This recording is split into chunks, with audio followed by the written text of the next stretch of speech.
الحمدللہ وحدہ والصلاة والسلام علی من لا نبی بعدہ اما بعد۔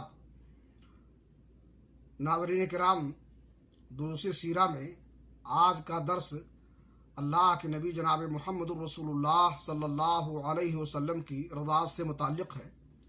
عرب کے شہری باشندوں کا دستور تھا کہ وہ اپنے بچوں کو شہری امراض و بیماریوں سے دور رکھنے کے لیے دودھ پلانے والی بدوی اور دیہاتی عورتوں کے حوالے کر دیا کرتے تھے تاکہ ان کے جسم طاقتور اور اعصاب مضبوط ہوں اور اپنے گہوارہ ہی سے خالص اور ٹھوس عربی زبان سیکھ لیں۔ اسی دستور کے مطابق عبد المطلب نے دودھ پلانے والی دایا تلاش کی اور نبی اکرم جناب محمد الرسول اللہ صلی اللہ علیہ وسلم کو حلیمہ بنت ذؤیب کے حوالے کیا۔ یہ قبیلے بنی سعد کی ایک خاتون تھی۔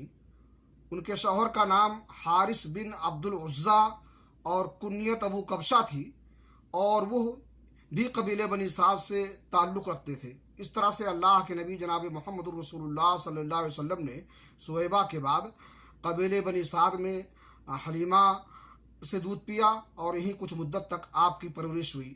اللہ رب العالمین سے دعا ہے کہ اللہ تعالی ہمیں نبی کی سیرت اپنانے کی توفیق عطا فرمائے۔ تقبل یا رب العالمین، وصلی اللہ علی نبینا محمد وعلی آلہ وصحبہ اجمعین۔